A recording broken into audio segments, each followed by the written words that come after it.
नमस्कार सभी को। आप सभी का स्वागत है आपके अपने चैनल पीसी फार्मा में। जी, हमने जो है फार्माकोलॉजी फर्स्ट का शॉर्ट क्वेश्चन और आंसर जो है अपलोड किया था, पार्ट 1 करके वीडियो लेक्चर था। और उसका जो है लॉन्ग क्वेश्चन मैंने बोला था, लॉन्ग क्वेश्चन और आंसर मैं अपलोड कर दूंगा।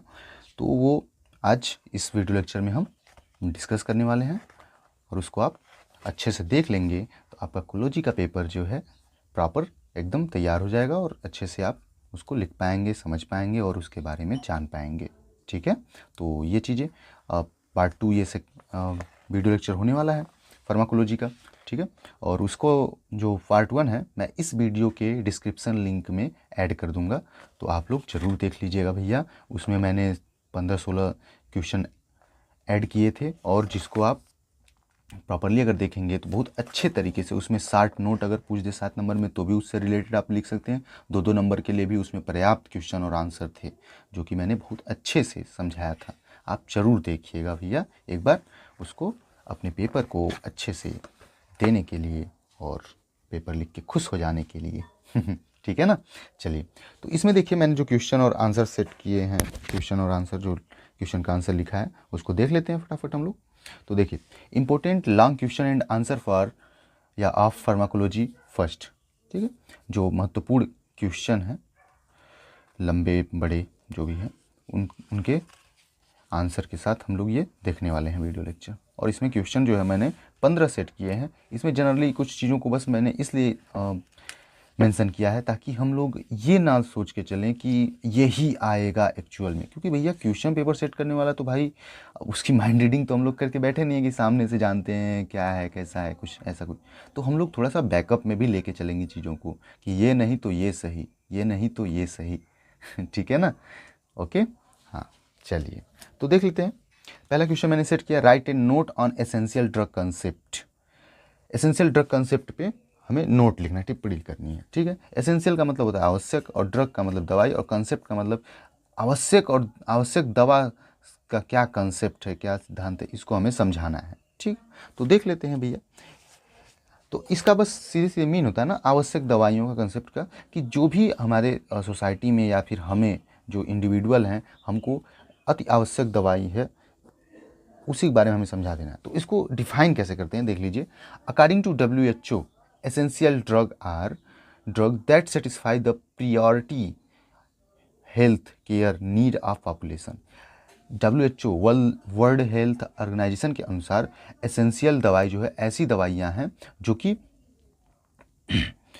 सेटिस्फाई करती हैं, संतुष्ट करती हैं प्राइमरली हेल्थ केयर को, यानी कि जो बेसिक नीड है, जैसे कि किसी को चक्कर आ रहा है, किसी को सीजर झटके आने लगे, ऐसे कुछ जो चीज़ें हैं जो एकदम बेसिक नीड्स हैं, उन चीज़ों को ठीक करना, उसको क्योर कर देना, उसी को हम एसेंशियल ड्रग कहते हैं। अब आवश्यक दवाई तो वही ना होगा जो हमें एकदम ज़रूरी ही हो।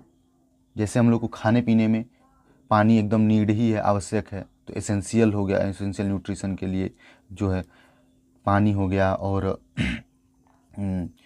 प्रोटीन, कार्बोहाइड्रेट, ये सब चीज़ें हमें आवश्यक है। तो वैसे ही एसेंशियल ड्रग हो गया कि जो हमें बेसिकली एकदम प्राइमरली आवश्यक है, उसी को हम एसेंशियल ड्रग कंसेप्ट करते हैं। तो समझ चुके होंगे आप, drug that satisfy the priority health या फिर primary health care need of the population, जो भी जनसंख्या में सबसे पहले आवश्यक है दवाइयों का ज़रूरी है, उसी को पूरा करना, वही एसेंशियल ड्रग कंसेप्ट कहलाता है। ठीक है, इसके बारे में नोट लिखना है तो थोड़ा सा ज़्यादा लिखना पड़ेगा भैया, डिफिनेशन लिखने से थोड़ी काम चलेगा। तो the concept of essential drug was proposed in 1975 in world health assembly. 1975 में ये जो कंसेप्ट है इससे संबंधित बातें जो है रखा गया वर्ल्ड हेल्थ असेंबली में। एक आग जो है आप ये डेट मेंशन कर देंगे ना, इफेक्टिव होगा, और इसको हाईलाइटेड कर दीजिएगा ऐसे अंडरलाइन करके आप लोग पेपर में। ठीक है, तो 1975 में फर्स्ट टाइम इसकी बात रखी गई थी कि ऐसा कुछ भी होना चाहिए जिसके अंतर्गत हम ऐसी दवाइयाँ सेट करेंगे जो लोगों को प्राइमरली आवश्यक हो, एकदम प्राथमिक रूप से कि यही चाहिए ही तो चाहिए, ये होना चाहिए, है ना। Some community produce the initial committee है ये कमिटी। ठीक है, committee produce the initial model list of essential drug. कुछ जो कमिटी बनी, जो संगठन बना कि हाँ 5 लोगों का ग्रुप ऐसे 5-10 ग्रुप था, जिन्होंने अपनी अपनी चीज लिस्ट जो है वहाँ पे असेंबली में दिया कि ये दवाइयाँ मेंशन होनी चाहिए भैया हमारे अनुसार, है ना। तो ऐसी चीज़ें। In 1981 this model list can be accepted after the proper modification according to need. 1981 में, 1975 में इन्होंने बात रखी अब सबने, आप लोगों ने। उसके बाद 1981 में उसमें जो भी मॉडिफिकेशन करना था, बदलाव करना था कुछ, वो चीज़ें करके उसे एक्सेप्ट किया गया according to need. Okay okay. उसके बाद फिर और चीज़ें, मतलब 1975 में उन्होंने प्रपोज किया, 1981 में उसमें कुछ चेंजेस करके, मॉडिफिकेशन करके हमने एक्सेप्ट कर लिया। मतलब हमने नहीं, असेंबली ने। हम लोग तो अभी पढ़ रहे हैं भैया, हम लोग क्या अभी जान रहे हैं हेल्थ केयर के बारे में उतना खास अच्छा खासा, हाँ, बट बेसिकली हम लोग भी जानने लगे हैं, है ना। Okay. The essential drug should be available in appropriate doses form and in adequate amount. ये जो एसेंशियल आवश्यक दवाइयाँ हैं, ये उपलब्ध होनी चाहिए पर्याप्त मात्रा में, पर्याप्त खुराक में और पर्याप्त रूप से, ताकि सब लोग यूज कर सकें, बेसिकली सब लोग यूज कर सकें, है ना। फिर लिखा है WHO has been responsibility to each country to evaluate and adopt the list essential drug according to their policy.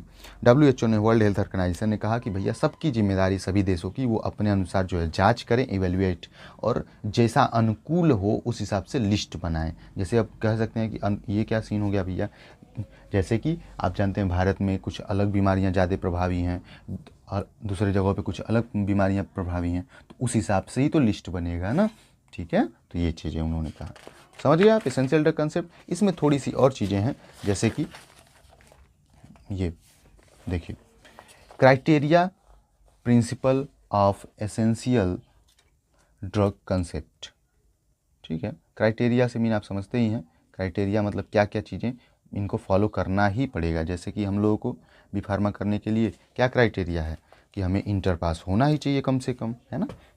ये चीज़ें हैं, ओके। हाँ, चलिए, और क्या क्राइटेरिया है बी फार्मा के लिए कि हमें साइंस साइड से होना चाहिए, आर्ट साइंस से हम लोग नहीं पढ़ सकते, है ना। ये चीज़ें तो वैसे इसकी कुछ क्राइटेरिया है, कुछ लिमिटेशन है कि आखिर इसमें क्या क्या चीज़ें सम्मिलित होने ही चाहिए। तो जैसे कि देखा जाए तो आप देखेंगे कि safety and efficacy data on drug, safety and efficacy data on drug, जो प्रभाव, सुरक्षा और प्रभाव, इन सब का जो ध्यान रखना पड़ता है हमें दवाइयों की से संबंधित, ठीक है। Cost of the drug, bioavailability, stability are all noticeable point. इसमें सब हमें ध्यान देना है कि जो दवाई का जो है मूल्य जो हो, दाम जो हो, वो मतलब कम से कम हो। बायोअवेलेबिलिटी, वो कितने जल्दी शरीर में पहुंच जाता है, ब्लड में बायोअवेलेबिलिटी, ये सब चीज़ें मैंने आपको फर्स्ट वीडियो लेक्चर में कोलॉजी के समझाया, जो पेपर के ही पर्पज़ से मैंने बनाया था। पेपर और नॉलेज मतलब प्रॉपरली एकदम एक्सप्लेन किया है, कोई उसमें वो नहीं है। Stability are noticeable point, stable होना चाहिए कि ये नहीं ख़राब हो जाए हीट और इसमें, है ना। तीसरा point, according to effective disease in particular country choose are prepare essential drug concept. जो भी हर कंट्री के लिए अलग अलग इफ़ेक्टिव डिजीज़ हैं, तो उससे संबंधित हमें दवाइयों को लिस्टेड करना है कि ये दवाइयाँ हमारे कंट्री में अवेलेबल होने चाहिए, हमारे स्टेट में, हमारे डिस्ट्रिक्ट में, okay. Better supply of drug, इन दवाइयों का अच्छे से सप्लाई होना चाहिए। अच्छे से क्यों भैया ज़रूरी, क्योंकि ये बेसिक मतलब प्राइमरली एकदम ज़रूरी है, तो होना चाहिए सप्लाई।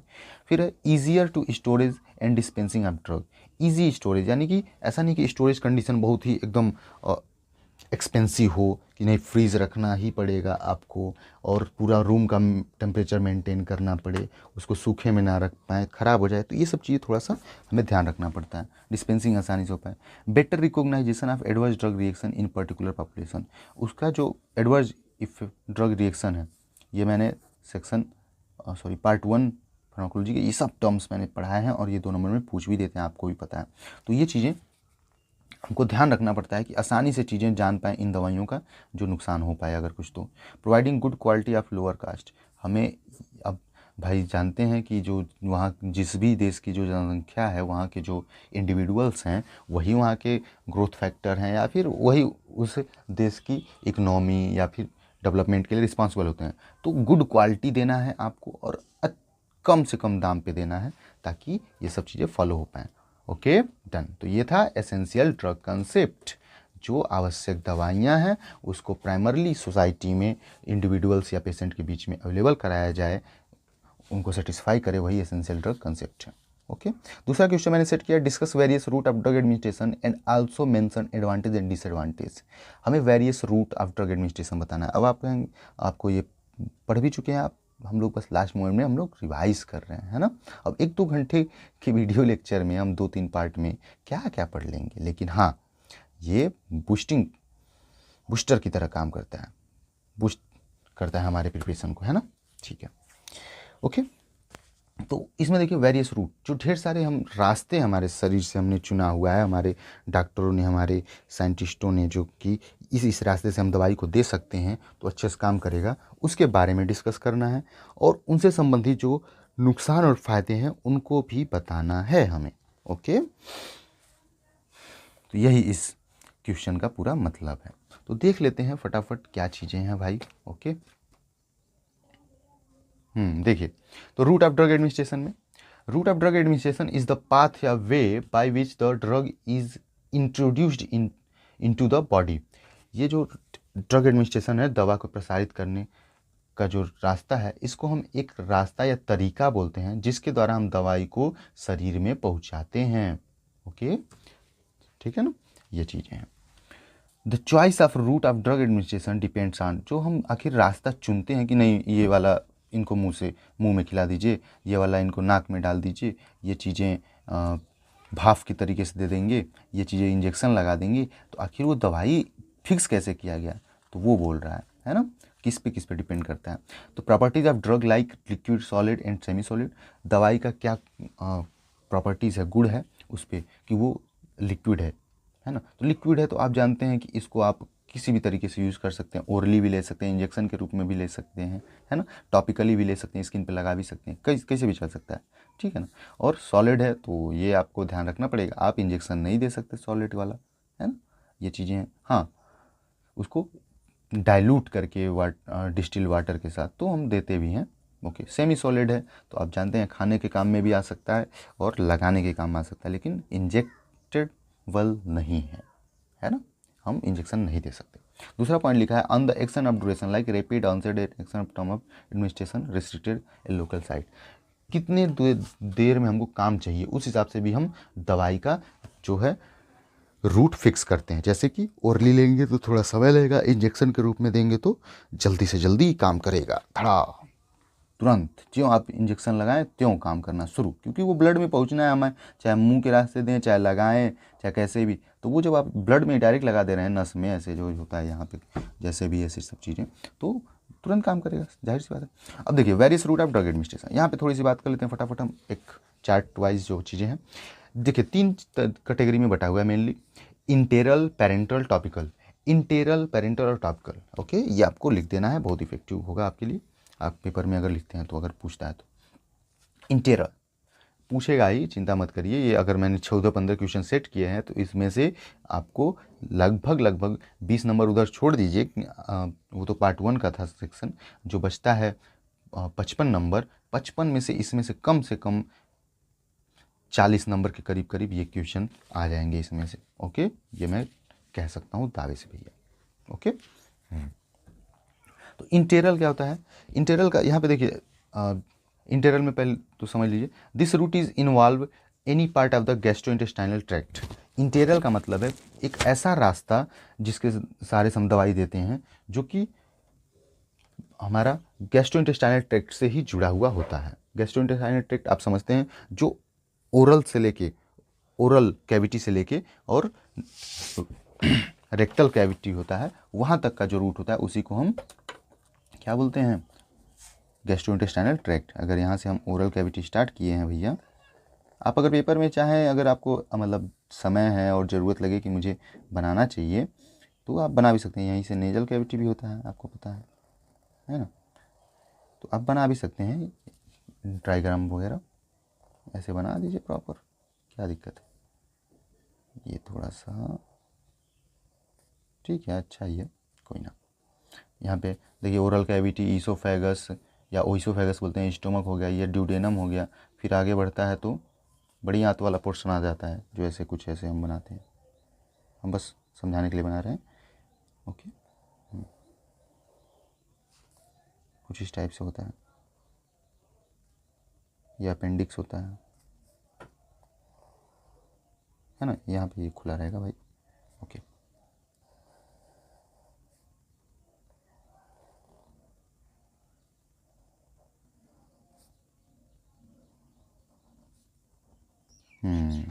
बस यही पोर्शन है। यहाँ पे छोटी आंत आप दिखा देंगे, ये ड्यूडेनम से यहाँ इस साइड आया, ऐसे ऐसे ऐसे ऐसे ऐसे करके आप, है ना, आप जानते हैं। ये सब टाइम कंज्यूमिंग है, लग रहा है आपको बता रहा हूँ तो मैं, लेकिन थोड़ी सी माइंडसेट होते जाता है ना फिगर वगैरह से कि अरे यही तो था। तो देखिए, जो इंटेरियल का बस मीन यही है कि any part of the gastrointestinal tract, GIT है, ठीक है। तो देखिए, ओरल से लेके और यहाँ एनस तक या फिर रेक्टम तक, इस जगहों पे कहीं पे भी अगर हम दवाई को दे रहे हैं तो ये इंटेरियल रूट कहलाता है, इंटेरियल रूट। ओके, इंटेरियल में क्या क्या देखिए लिखा है, मेनली लिखा भी है मेंशन करके, oral route, rectum route, sublingual, buccal, ठीक है। तो ये चीज़ें, ओरल का जो those type drugs which administered in oral cavity is known as oral route, ठीक है। Rectal, those type drug which administered in rectal cavity या फिर rectal portion is known as rectal route. Okay, sublingual जो क्या है, यहाँ पे देखिए आप लिखे होंगे, देखिए यहाँ पे लिखा भी है, बेंथ ऑन द टंग, जैसे कि कोई भी दवाई those type drug which administered on the beneath of tongue, यानी जीभ के नीचे जो दवाइयाँ रखी जाती है, it known as sublingual route. Proper, ठीक है, डन है ना। ये चीज़ें आप एकदम मतलब ईजिली एकदम आपको ऐसे चीज़ें कर देना है। बक्कल रूट, बक्कल का है, it those type drug which administered on the side portion of the cheek is known as buccal route. देखिए, केप्ट विद इन द, लिखा भी है यहाँ पे सब पोर्शन पूरा प्रॉपर चीज़ें। देखिए, बकल में, in buccal route drug kept within the mouth around the cheek और buccal cavity where it disintegrate and get absorb, वहाँ गाल के पास से ही ये एब्जॉर्ब हो जाते हैं प्रॉपर, ठीक है। तो ये चीज़ें ओरल वाला। अब देखिए, एडवांटेज डिसएडवांटेज अगर देखा जाए तो less chance of the acute drug reaction, तुरंत जो है रिएक्शन होने के चांस नहीं रहते हैं। Patient is able to self administration, जो भी व्यक्ति है वो खुद से खा सकता है। जो ओरल वाली दवाइयाँ होती हैं, आप टैबलेट है, सिरप है, सब पी तो लेते हैं हम लोग, इकोनॉमिकल, सस्ते भी होते हैं, ठीक है। Advantage, some time complete drug is not absorb, कभी कभी पूरी तरीके से दवाई नहीं एब्जॉर्ब होता, क्यों, जैसे कि आप जानते हैं, हमने ओरली खाया, ये पेट में गया, पेट में जाके यहाँ पे HCl है, खाना है, ये सब चीज़ें, इसके वजह से एब्जॉर्ब नहीं हुआ प्रॉपर, तो ये दिक्कत हो सकती है कभी कभी। तो ये इसके नुकसान है। It donate allowed do not allowed during vomiting, और जब उल्टी वगैरह हो रहे तो हम मुँह के रास्ते दवाई नहीं खा सकते। तो ये इसके कुछ मुख्य नुकसान है और ये कुछ फ़ायदे हैं। सबलिंगुअल और ये बकल हो गया, तो इसके एडवांटेज डिसएडवांटेज देख लीजिए। एडवांटेज क्या है, drug do not go first pass metabolism, first pass metabolism में नहीं जाता है। रैपिड एब्जॉर्प्शन, ये सब फ़ायदे हैं इसके। रैपिड एब्जॉर्प्शन, तेज़ी से आप जीभ के नीचे रखेंगे तुरंत वहीं घुल के तुरंत एब्जॉर्ब हो जाता है, तो ये रैपिड है। Drug can be administered easily, हम आसानी से दवाई को दे सकते हैं। In case of drug any side effect drug can be withdrawn, अगर जीभ में ही रखें आप और तुरंत पता चले खुजली जैसा हो रहा है जीभ में या फिर उल्टी जैसा होने लगा, ऐसा कुछ दिक्कत है, तो आप तुरंत उसको बाहर एग्जिबिट भी कर सकते हैं, मतलब थूक सकते हैं, स्पिटिंग बोलते हैं थूकने को, है ना।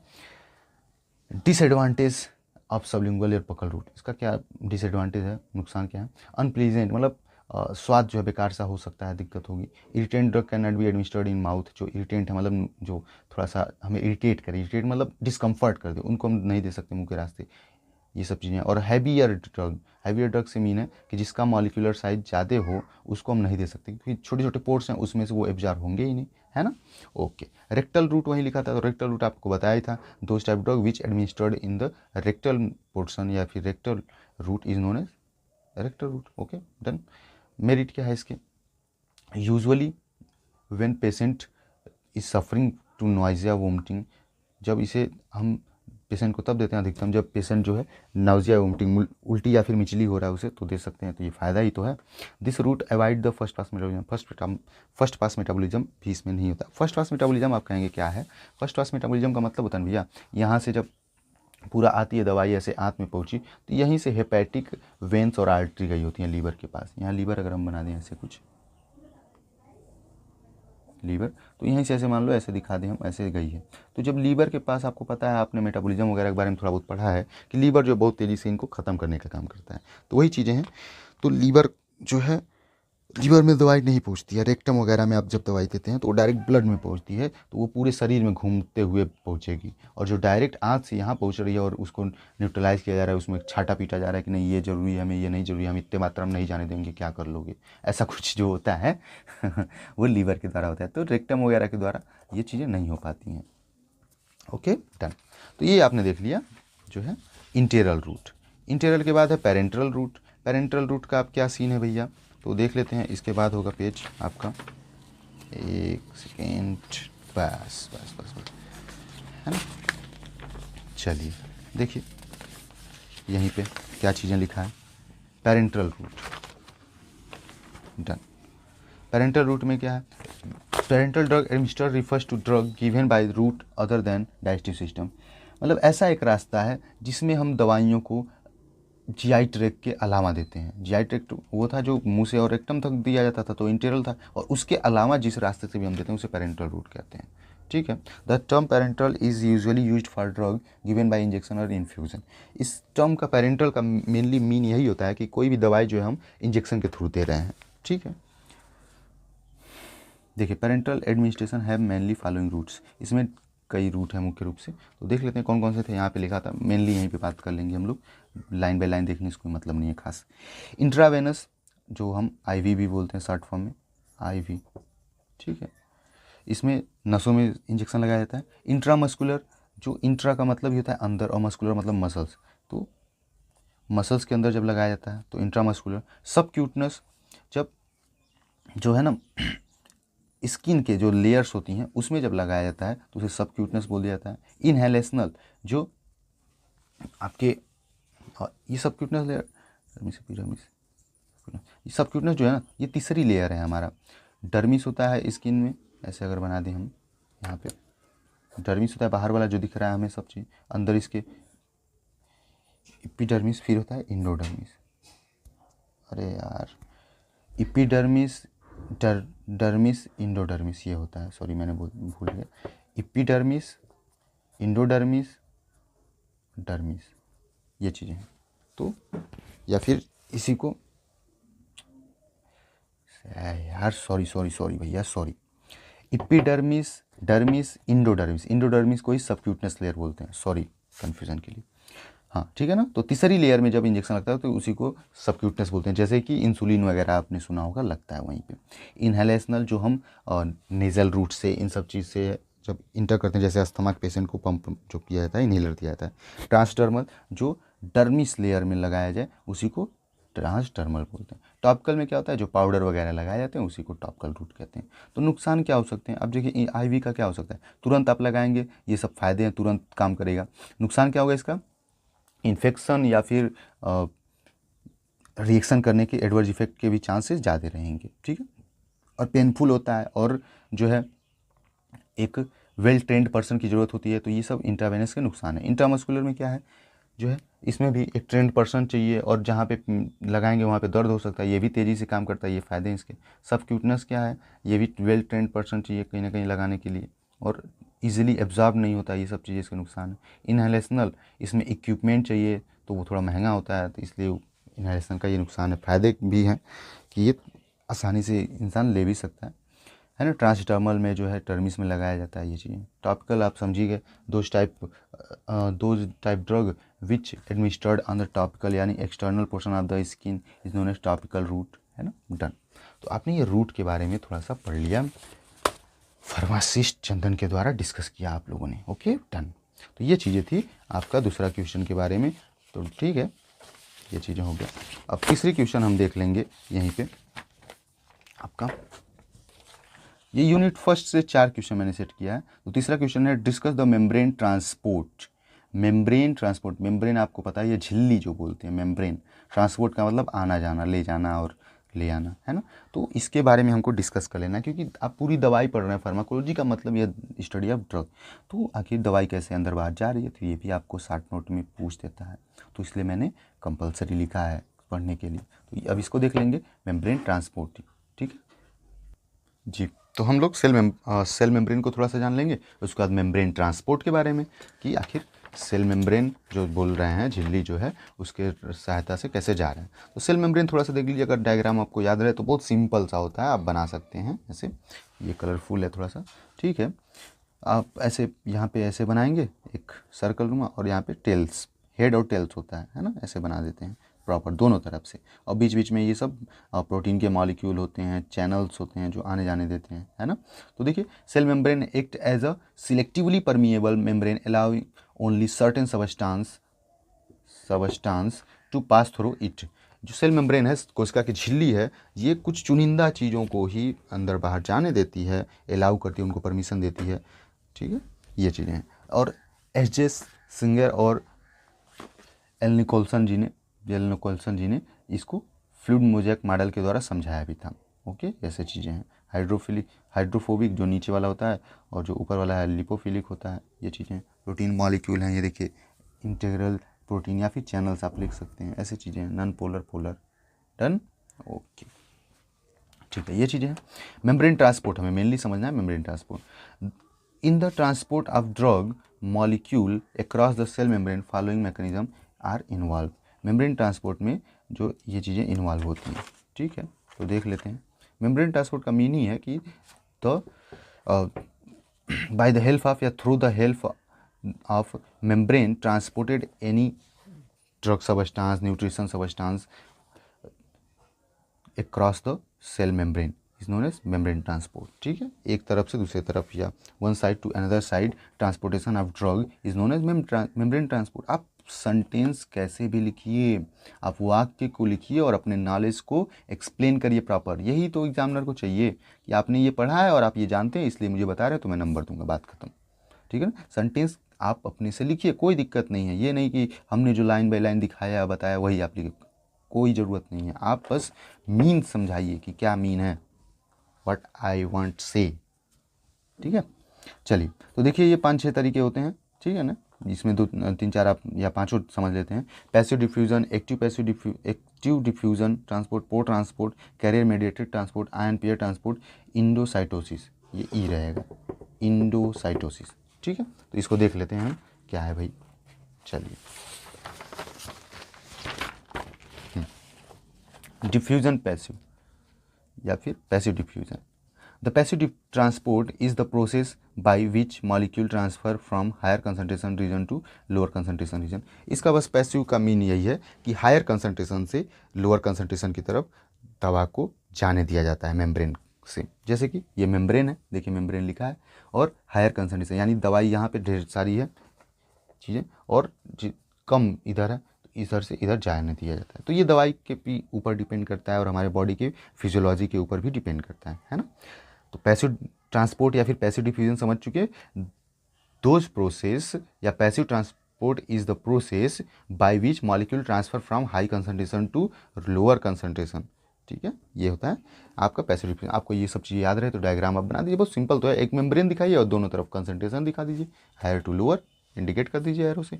फिर आता है एक्टिव ट्रांसपोर्ट या एक्टिव डिफ्यूजन, इसमें क्या होगा, सेम उसका उल्टा रहेगा, lower concentration to higher concentration the molecule are transported या फिर diffused is known as active diffusion.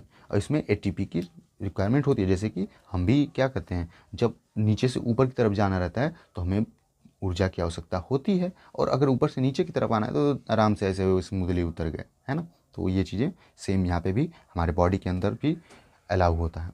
फिर तीसरा था पोर ट्रांसपोर्ट। पोर अभी आपको मेम्ब्रेन दिखाए थे, जब मेम्ब्रेन का स्ट्रक्चर यहाँ पे ये देखिए, तो ये पोर्स वगैरह थे यहाँ पे, है ना। तो जब पोर के रास्ते से दवाइयाँ ट्रांसफ़र होती हैं, यहाँ पे मेनली हम दवाई की बात कर रहे हैं, ये कहेंगे कि खाना होना भी तो होता है, खाने होने से हमें मतलब नहीं, फिलहाल हम बस दवाई की बात कर रहे हैं mainly.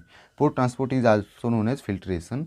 This transportation specially occurs for the water soluble drug by the aqueous filled channels और pore in the membrane structure. जो है जलीय दवाइयाँ, जो जल में घुलनशील दवाइयाँ हैं मेनली, वही जो है पोर ट्रांसपोर्ट की सहायता से एक तरफ से दूसरी तरफ जाते हैं। जैसे ये मेम्ब्रेन दिखा दिया गया, ये मेम्ब्रेन का यानी ये बीच में पोर्स हैं, तो इधर से देखिए ये दवाई इधर आया गया, मेम्ब्रेन रूट है ना, ये चीज़ है membrane route pores. Water soluble B C ये सब दवाइयाँ जो है इससे आसानी से निकल जाते हैं, है ना।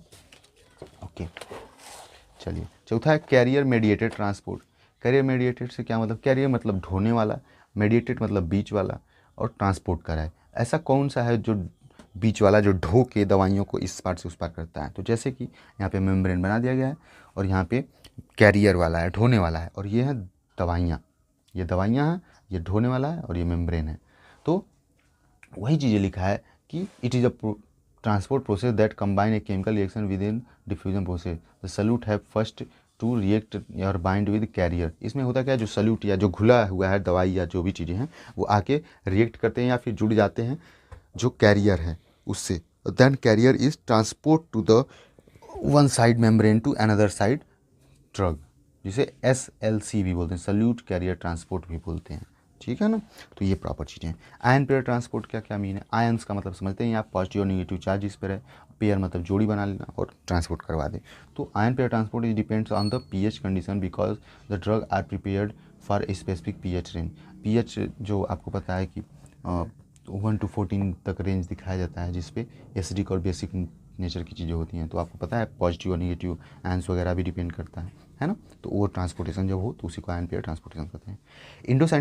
इंडोसाइटोसिस ट्रांसपोर्ट क्या है, it is also known as vesicular transport because cell membrane engulfs extracellular material for forming a vesicle और सेक्यूल्स। इसमें होता है क्या है, ये वेस्कुलर ट्रांसपोर्ट भी कहलाता है क्योंकि इसमें जो वेस्कुल्स होते हैं ना, जो हमारे मेम्ब्रेन के अंदर या फिर ऐसे गोल से होते हैं, वो बाहर की चीज़ों को अपने अंदर निगल लेंगे। इनगल्फ का मतलब होता है निगलना, ठीक है। तो वो निगल लेते हैं और जब निकल लेंगे तो वो तो जान पहचान के हैं। अब जैसे मैं ही हूँ, मैं अपने कॉलेज में जहाँ भी पढ़ाता हूँ वहाँ पे मुझे एंट्री लेना रहे तो मैं तो आसानी से ले सकता हूँ ना, लेकिन मेरे साथ कुछ पर्सन है तो ठीक है, मैं उनको भी ऐसे अपने समक्ष लेके ठीक है चलो चलो चलो कोई नहीं रुकिए। तो ऐसी चीज़ें हैं बस।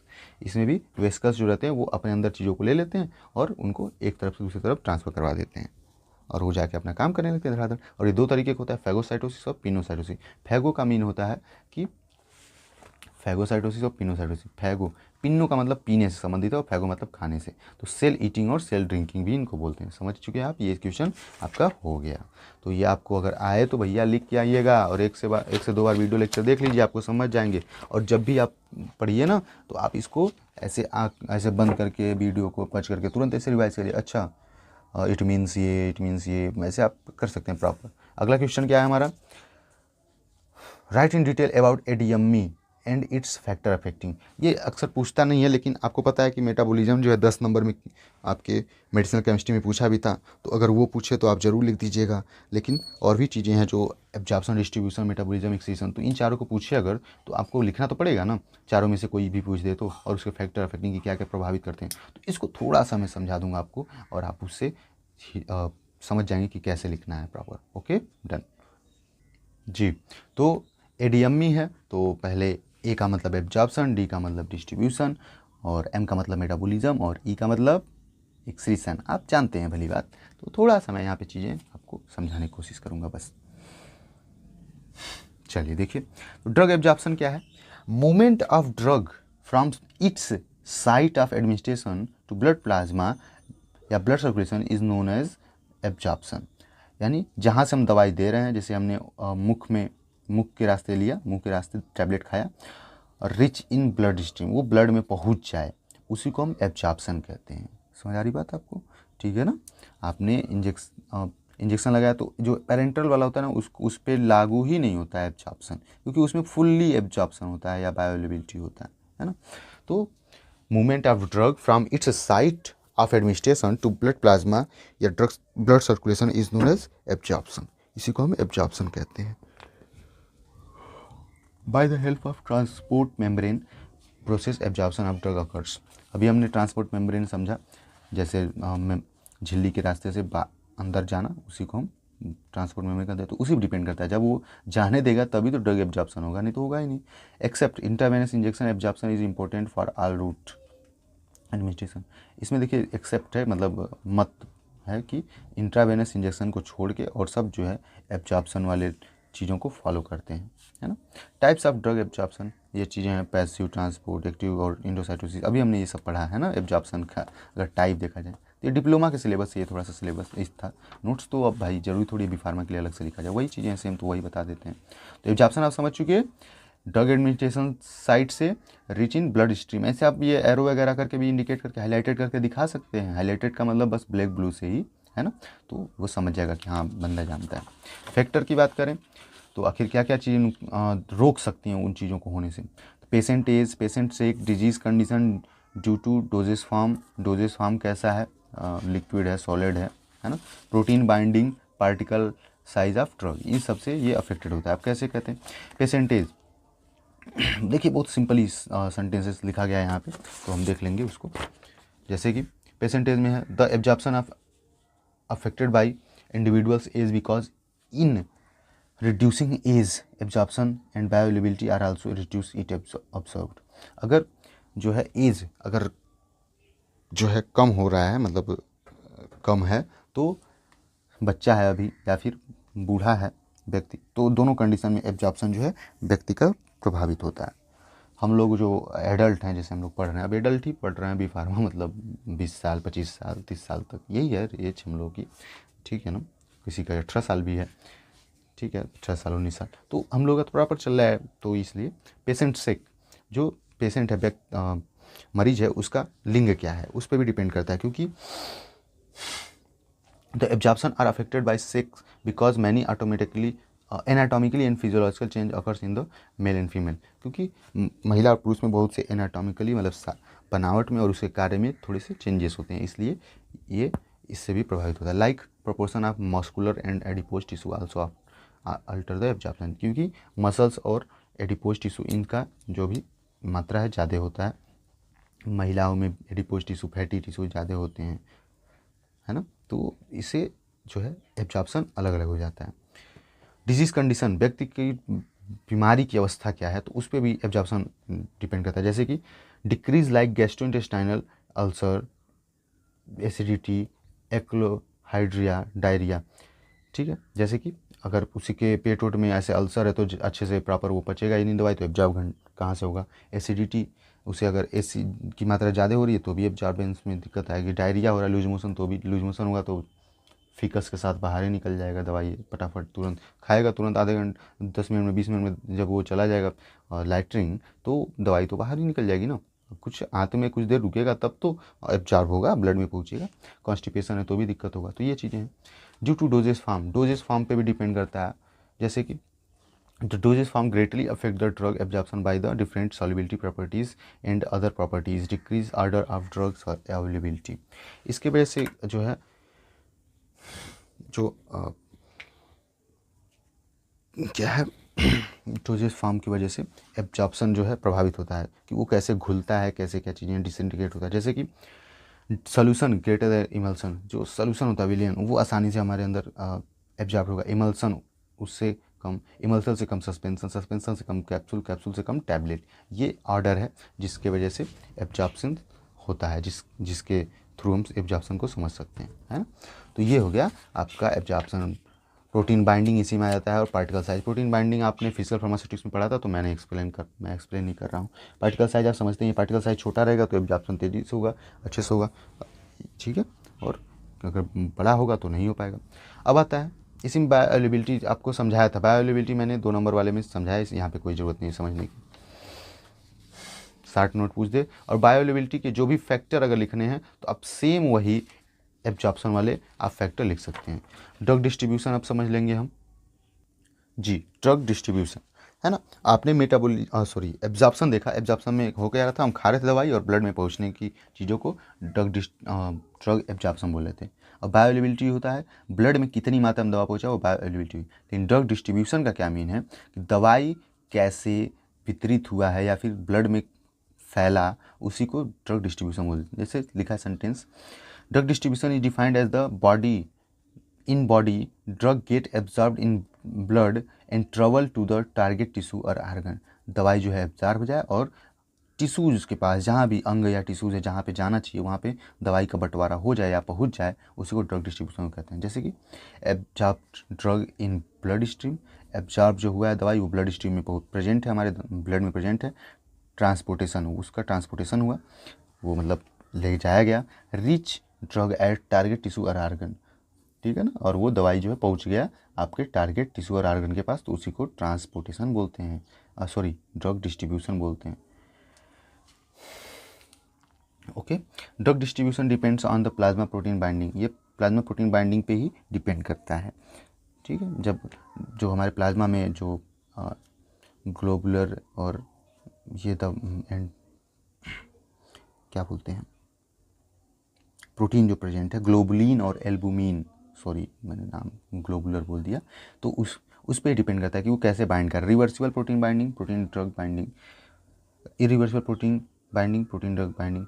जैसे कि रिवर्सिबल क्या होता है, ये वाला बहुत अच्छा होता है कि दवाई आया, दवाई ऐसे ब्लड में ऐसे फ्लो कर रहा है, बहे जा रहा है और यहीं पे ये मिल गया प्रोटीन, इससे ये जुड़ गया और ये अब लेके इसको पूरे शरीर में घूम रहा है। जब पहुंचा जहाँ पे काम करना है और वहीं पे ये फिर छोड़ दे, तो दवाई आसानी से अपना काम कर लेगा सेल के पास जुड़ के। लेकिन इरिवर्सिबल में क्या होता है, ये एक बार जुड़ गया तो छोड़ेगा ही नहीं, जाओ मैं नहीं छोड़ता, क्या है मेरी यही आदत है है ना। तो ऐसी चीज़ें हैं, ठीक है। तो यहाँ पे जो चीज़ें हैं, देखिए reversible protein drug binding are favourable for drug distribution, ये अच्छा होता है। इरिवर्सिबल जो है अनफेवरेबल होता है, अच्छा नहीं होता। There is constant relationship between amount of drug in the body X and concentration of the plasma C, ये बॉडी में कितने मात्रा में प्लाज्मा है और ड्रग है उस पर डिपेंड करता है। जैसे कि एक्स जो है प्रोपोर्शनल सी या एक्स बराबर V D, where V D volume of distribution, ठीक है। Volume of distribution equal to amount of drug into body in plasma drug concentration, ये डिस्ट्रीब्यूशन का मीन है। अगर फैक्टर की हम बात करें, देखिए फैक्टर में क्या है, फैक्टर रिलेटेड टू ड्रग, और दवाई से संबंधित क्या क्या चीज़ें प्रभावित कर सकती हैं डिस्ट्रीब्यूशन को, और factor related to the body, body से संबंधित क्या क्या चीज़ें प्रभावित कर सकती हैं डिस्ट्रीब्यूशन को। देखिए factor related to drug, lipid solubility, दवाई कैसे लिपिड में घुल रही है या नहीं घुल रही है उस पर डिपेंड करता है, क्योंकि हमारे शरीर में तो लिपिड ही है ज़्यादा और वाटर है। मॉलिक्यूलर साइज, मॉलिक्यूल की साइज़ क्या है। सेलुलर बाइंडिंग, वो बाइंड कैसे कितना अच्छे से हो रहा है या नहीं हो रहा है प्रोटीन वगैरह से। ड्यूरेशन ऑफ एक्शन, वो कितने देर तक, जैसे अब कुछ दवाइयाँ होती हैं जैसे बोलते हैं इनो काम करे 6 सेकेंड में, तो उसका 6 सेकेंड का ड्यूरेशन सोचो, है ना। तो वो तो खैर पेट में ही जाके बस एसिड को न्यूट्रलाइज करना रहता है, तो उसका बात अलग है कहीं ना कहीं, लेकिन टाइमिंग को मैं बता रहा हूँ, तो 6 सेकेंड उसका काम है। और कुछ दवाइयों को 6 घंटा है, तो उस हिसाब से डिस्ट्रीब्यूशन डिपेंड करता है। टॉक्सिक इफेक्ट, कैसा दवाई इफेक्ट देता है, टॉक्सिसिटी ये सब फैलाता है, नुकसान करता है, तो उस हिसाब से ड्रग डिस्ट्रीब्यूशन होता है। Factor related to the body, body से संबंधित क्या क्या चीज़ें प्रभावित कर सकती हैं। वेस्कुलरिटी, यानी वेजल्स कितने हैं, ज़्यादा हैं, बड़े कम हैं, या ये सब चीज़ें। ट्रांसपोर्ट मैकेनिज़्म प्रभावित कर सकता है कि ट्रांसपोर्ट ही ना हो तो फिर दिक्कत है। ब्लड बैरियर्स, ब्लड में कुछ बैरियर्स भी होते हैं जो दवाइयाँ वगैरह को आने जाने नहीं देते हैं, तो उस पर प्रभावित कर सकता है, ट्रांसपोर्ट नहीं होने देता है। Plasma protein binding, protein binding हो कैसा रहा है, रिवर्सिबल या इरिवर्सिबल, तो उस पर डिपेंड करता है। फ्री और बाउंड फॉर्म ऑफ ड्रग, जो दवाई है वो उसका जो मॉलिक्यूल्स हैं वो फ्री फॉर्म में है या बाउंडेड फॉर्म में है, तो उस पर डिपेंड करता है। डिजीज स्टेटस, वो ज़्यादा बीमार है या कम बीमार है, उस पर एज और सेक, इस सब पे अफेक्टिंग करता है। बायो ट्रांसफॉर्मेशन देख लेंगे अब हम जी। बायो ट्रांसफॉर्मेशन या इसी को मेटाबॉलिज्म ऑफ ड्रग भी बोलते हैं, आप भी जानते हैं, है ना। तो देख लेते हैं क्या इसका मीन है। Drug metabolism is the chemical alteration of a drug by the body. Drug metabolism जो है केमिकली, मतलब रसायन चीज़ों के द्वारा जो है दवाइयों का बदलाव कर देना शरीर में, वही ड्रग मेटाबॉलिज्म है। या फिर the biochemically modification of a drug in the body is known as, ठीक है ना। तो जो द बायोकेमिकली, हाँ बायोकेमिकली जो है मतलब शरीर के में जो केमिकल प्रेजेंट हैं हमारे, बायो ही है तो जैविक ही है ना, जो शरीर में है उनके द्वारा जो दवाइयों को पकड़ के चेंज कर देना, पकड़ने का मतलब शरीर में जो गए हैं तो शरीर में वो उन शरीर के केमिकलों के द्वारा उसको बदल देना है। जो ऐसे गए हैं पहले उनको ऐसे कर दो, ऐसे कर दो, मतलब केमिकली किया जाता है। जैसे कि फेनोबार्बिटोन गया खाया हमने तो हाइड्रॉक्सी फेनोबार्बिटोन में कन्वर्ट हो जाता है, हाइड्रॉक्सी OH ग्रुप जुड़ गया, तो यही तो है ना। तो ये चीज़ें, और जो मेटाबॉलिज्म है वो मेनली लीवर में होता है, लीवर के द्वारा चेंज किया जाता है चीज़ों को, एंजाइम वगैरह पाया जाता है। ठीक है, ठीक है। फिर enzyme involve in drug metabolism, कौन कौन से एंजाइम जो है पाए जाते हैं ड्रग मेटाबॉलिज्म में? अगर पूछे तो लिख के आइएगा, मजाक नहीं चलेगा भैया कि हम पढ़ाए जा रहे हैं, मुंह दर्द कर रहा है आप लिखेंगे भी नहीं, है ना। हाँ, फ़ायदे मेरे भी हैं, वॉच टाइम वगैरह बढ़ता है, ये आप भी जानते हैं, मैं भी जानता हूँ, वो तो अलग चीज़ है। ठीक है। इन फेज़ 1 मेटाबॉलिज्म या फेज़ फर्स्ट मेटाबॉलिज्म कौन कौन से एंजाइम पाए जाते हैं? जैसे ऑक्सीडेशन में साइटोक्रोम P450 मोनोएमिनो ऑक्सीडेज, ये सब।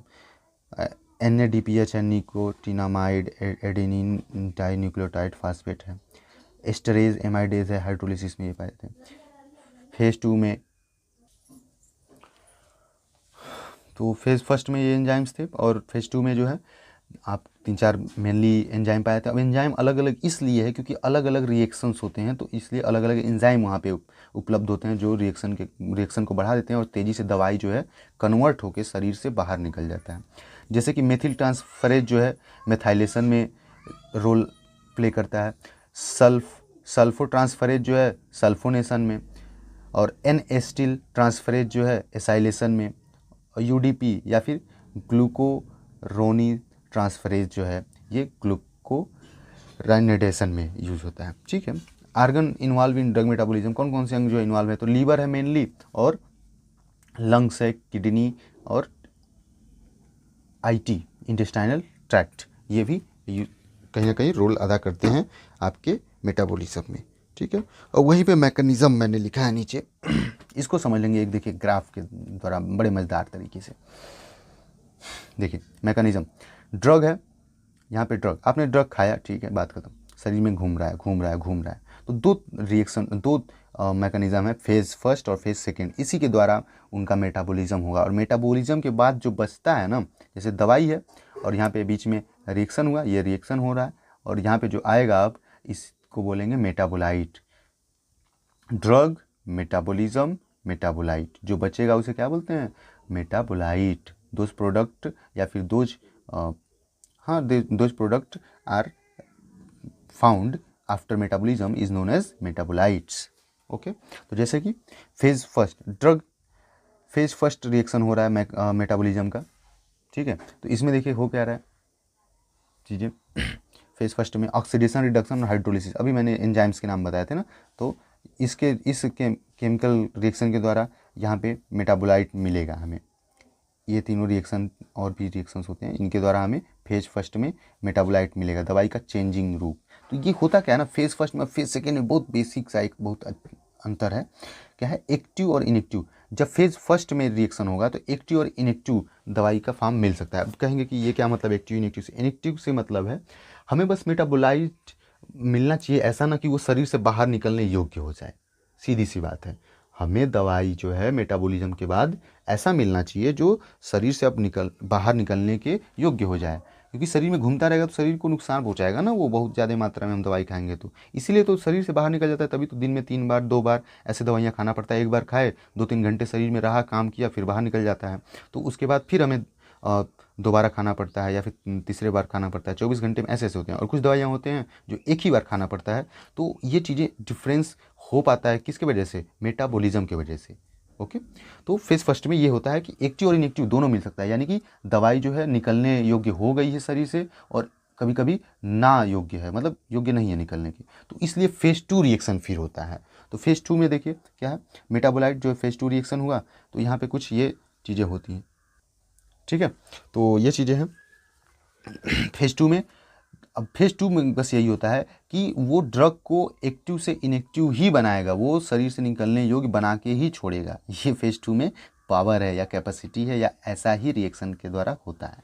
तो फेज़ 2 में देखिए या तो ड्रग से डायरेक्ट फेज़ 2 वाला रिएक्शन हो जाए तो मेटाबोलाइट मिलेगा जो इनएक्टिव फॉर्म में रहेगा, या फिर जो फेज़ 1 के बाद जो बचा था एक्टिव फॉर्म में उसको फेज़ 2 के द्वारा फिर इनएक्टिव फॉर्म में कर दिया जाता है। तो ये आप सिंपली सा एक चार्ट टाइप बना देंगे, ग्राफ टाइप का।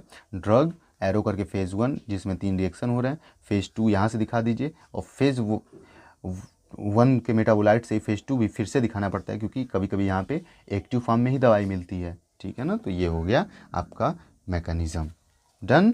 एक्टिव इनएक्टिव का मीन समझ चुके हैं कि हमें बस दवाई को इनएक्टिव करना है। इनएक्टिव क्यों करना है? क्योंकि दवाई एक्टिव फॉर्म में रहेगा तो सही से बाहर निकलना नहीं चाहेगा। मेरे पास अभी पावर है, मैं बाहर निकलूंगा नहीं, लेकिन उससे पावर को ख़त्म कर दो है ना, तो उसको बाहर निकलना ही पड़ेगा, ठीक है। तो ये चीज़ें हैं। तो यहीं पे कुछ रिएक्शन दिखाया गया है, जैसे आप देखिए, active drug to inactivation of drug, यानी एक्टिव ड्रग हमने खाया है और उसको इनएक्टिव करके बाहर निकलने के लिए मजबूर कर देना है शरीर के द्वारा, है ना।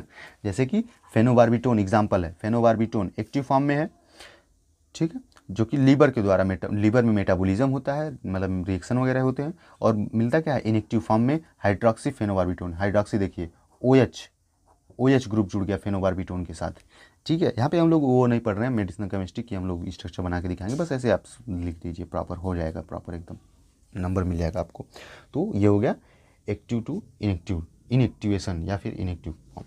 फिर दूसरा चीज़ें, एक कंडीशन और भी हो सकता है, inactive drug to activation of drug. कभी कभी दवाई जो है इनएक्टिव है तो उसको एक्टिव भी किया जाता है शरीर में, जैसे कि एसिटिल सैलिसिलिक एसिड, ये जो है इंटेस्टाइन आंत के द्वारा एक्टिव किया जाता है, जिसको सैलिसिलिक एसिड जब मिलता है तो वो मेटाबोलाइट है, लेकिन यही शरीर में काम करता है, ठीक है। तो ये चीज़ होगा। फैक्टर क्या होंगे इसके अफेक्ट करने वाले? Inhibitors, stimulators, age, sex, species, genetic, body temperature. Inhibitors जो रोक दे मेटाबॉलिज्म होने से, रिएक्शन होने ही ना दे। स्टिमुलेटर जो दवाई को बढ़ाएं, उसके रिएक्शन को ना होने दें। एज जो है उम्र प्रभावित करेगा। सेक जो है प्रभावित करेगा। स्पीसीज़ प्रजाति कौन सी है, क्या है, कहाँ मतलब व्यक्ति रह रहा है, मेनली ये बात कह रहा है वो, कि जैसे दूसरे देशों में जैसे अफ्रीकन निग्रो, उनके देखोगे वेट वगैरह ज़्यादा होंगे, ये सब चीज़ें, तो उनको दवाई ज़्यादा देना पड़ता है। ये सब चीज़ें, उसमें मेटाबॉलिज्म स्लो होता है, ये सब चीज़ें अलग अलग चीज़ें ना, या फास्ट होता है, ठीक। बॉडी टेम्परेचर पे भी डिपेंड करेगा, जेनेटिक चीज़ों पे भी डिपेंड करेगा। तो आपने ADM पढ़ लिया, एब्जॉर्प्शन, डिस्ट्रीब्यूशन और मेटाबॉलिज्म। यहीं पे हम एक्सक्रीशन के बारे में थोड़ा सा जान लेंगे। Excretion of drug, excretion of drug, इसमें डेफिनेशन क्या है? एक्सक्रीशन देखिए, द रिमूवल ऑफ ड्रग और drug metabolites from the body, this process is known as drug excretion. देखिए मेटाबोलाइट यानी कि दवा का जो इनएक्टिव फॉर्म है, या दवा में जब मेटाबॉलिज्म हो जा रहा है दवा के साथ, तो उसको बाहर निकालना, ठीक है। For excretion all the drug lipid और fat soluble convert into water soluble compound by the metabolism. जो भी दवाइयाँ हैं, जो चाहे वाटर सॉल्युबल हो, चाहे फैट सॉल्युबल हो, चाहे जैसा भी हो, उनको जब वाटर सॉल्युबल कर लिया जाता है ना, तभी जो है वो बाहर निकल सकते हैं। क्योंकि बाहर निकलने के लिए क्या, यूरिन के रास्ते निकलेंगे, पसीने के रास्ते निकलेंगे, आंसू के रास्ते निकलेंगे, और थूक के रास्ते निकलेंगे, सलाइवा जिसे बोलते हैं। तो ये सब वाटर ही तो हैं, वाटर ही है। तो वैसा ही ड्रग जब होगा, जब उसमें घुलने योग्य हो जाएगा, तभी बाहर निकलेगा। इन केस द ड्रग और its metabolites are water soluble in then it is excreted without any changing. जब वाटर सॉल्युबल है तो वो ऐसे ही निकल जाएगा, कोई दिक्कत नहीं है। रूट ऑफ ड्रग एक्सक्रीशन, रास्ते क्या हैं? जैसे कि renal kidney excretion of drug, तो किडनी के द्वारा कैसे निकलता है? The kidney are main organ of drug excretion, the excretion occurs by kidney is called renal excretion. Renal excretion, kidney के द्वारा मेनली दवाई जो बाहर निकलता है। Water soluble, non volatile, small molecular, less than 500 dalton, ये एक यूनिट है कि इतना मॉलिक्यूलर साइज होना चाहिए। ये सब जो है हमारे यूरिन के रास्ते निकल जाते हैं। Nephron is the basic functional unit of the kidney which is involve in the excretion. Nephron की वजह से जो किडनी में आपने HAP में पढ़ा है, तो उसी के द्वारा जो है फिल्ट्रेशन किया जाता है, और वही जो है बाहर जाने देता है इन लोगों को, ठीक है। देखिए ये होता कैसे? It occurs as glomerular filtration, non selective process occurs in one direction. जब जो है सभी चीज़ों को अंदर जाने दिया जाता है, जैसे फिल्ट्रेशन के थ्रू, है ना। आपने जो पढ़ा है जो चीज़ें, तो उसमें देखा भी है कि कैसे सभी चीज़ों को जाने दिया जाता है जब फिल्ट्रेशन होता है। जैसे कि अगर ऐसे हम ग्लोमेरुलर फिल्ट्रेशन को दिखा दें, ये बॉमेंस कैप्सूल है, तो वैसे आता है, ऐसे ऐसे रहता है।